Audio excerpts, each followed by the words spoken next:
Il existe certaines personnes qui marchent sur cette terre et qui ressemblent à des aimants pour les attaques de sorcellerie. Le pire, c'est que la plupart d'entre elles ne le savent même pas. Ce ne sont pas nécessairement de mauvaises personnes. Cela peut être vos voisins, vos collègues ou même des membres de votre famille. Mais quelque chose dans leur comportement ou leur état spirituel fait d'eux des cibles privilégiées pour les attaques de sorcellerie. Ceux qui parlent toujours de leurs problèmes. Le premier type de personne qui attire naturellement les attaques de sorcellerie est celui qui a l'habitude de toujours parler de ses problèmes. On dit qu'un problème partagé est un problème à moitié résolu, mais tout dépend de la manière et de la personne à qui vous le partagez. La sorcellerie est généralement attirée par les mauvaises nouvelles. En réalité, les mauvaises nouvelles sont la version démoniaque du témoignage. Quand vous diffusez constamment vos problèmes à tout le monde, vous devenez une cible idéale. La sorcellerie se nourrit d'énergie négative, de drames et de chaos. En exposant sans cesse vos difficultés, vous envoyez un signal spirituel qui attire l'attention démoniaque dans votre environnement. C'est ce que j'appelle l'énergie du problème. Comme un prédateur attiré par une proie blessée et bruyante, la sorcellerie cherche ceux qui affichent publiquement leur vulnérabilité. Souvent, si vous êtes attaqué, c'est simplement parce que vous parlez trop. Job disait « Ce que je redoutais le plus m'est arrivé, et ce que je craignais m'est tombé dessus. » Job 3, 25. Ce principe ne concerne pas seulement les plaintes, mais aussi l'habitude d'annoncer trop tôt ses succès ou ses projets. En parlant trop, vous donnez littéralement à l'ennemi une carte claire des points où il peut vous frapper. Certaines choses de votre vie doivent rester privées.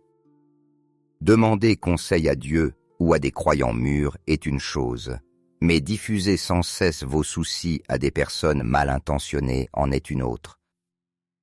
Souvenez-vous, celui à qui vous racontez vos problèmes peut être celui qui se réjouit de vos malheurs. Jésus est avec vous, certes, mais il a dit « Soyez prudents comme les serpents et simples comme les colombes. »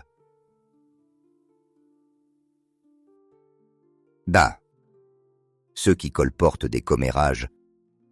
Le deuxième type de personne qui attire la sorcellerie est le bavard, celui qui colporte les ragots. Les commérages sont l'un des outils les plus puissants de la sorcellerie, car ils propagent la calomnie, qui est le ministère principal du diable. La Bible dit « Faute de bois, le feu s'éteint. » Et quand il n'y a point de rapporteur, la querelle s'apaise. Proverbe 26, 20. Le commérage est le carburant des conflits. En répétant des demi-vérités ou des propos malveillants, vous devenez un instrument du diable, qui est l'accusateur de nos frères. Apocalypse 12, 10. Celui qui colporte des commérages devient sans le savoir un porte-parole de l'ennemi. Ces personnes attirent des attaques parce qu'elles se sont volontairement ouvertes à son influence. Ceux qui vivent dans la dépendance et la mendicité. Le troisième type est celui qui vit toujours dans le besoin, en quémandant sans cesse. Demander de l'aide n'est pas mauvais, mais transformer cela en mode de vie vous rend extrêmement vulnérable. Cette énergie de désespoir attire non seulement de vrais aidants, mais aussi des manipulateurs qui veulent profiter de vous. La sorcellerie opère par manipulation et contrôle, et les désespérés sont faciles à piéger. Souvent, l'aide proposée cache des chaînes spirituelles, dettes, dépendances ou opportunités trompeuses. Jésus, face à la tentation de Satan après son jeûne, répondit « L'homme ne vivra pas de pain seulement, mais de toute parole qui sort de la bouche de Dieu. » Matthieu 4, 4. Cela nous montre que même des besoins légitimes peuvent devenir des portes d'entrée pour la tentation. Ceux qui sont colériques et rancuniers.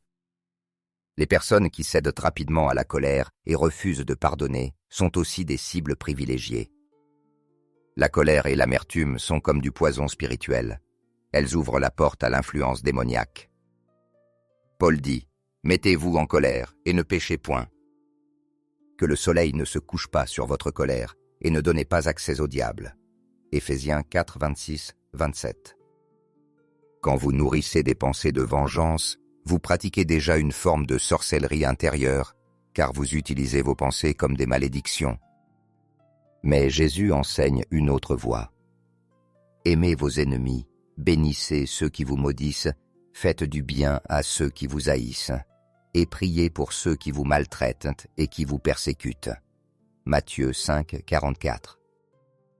Pardonner brise le cycle de la malédiction et ferme la porte aux attaques. Ceux qui rejettent Dieu.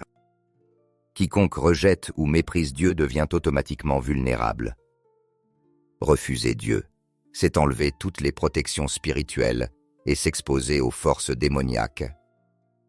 Paul dit « Ayant connu Dieu, ils ne l'ont point glorifié comme Dieu, et ne lui ont point rendu grâce.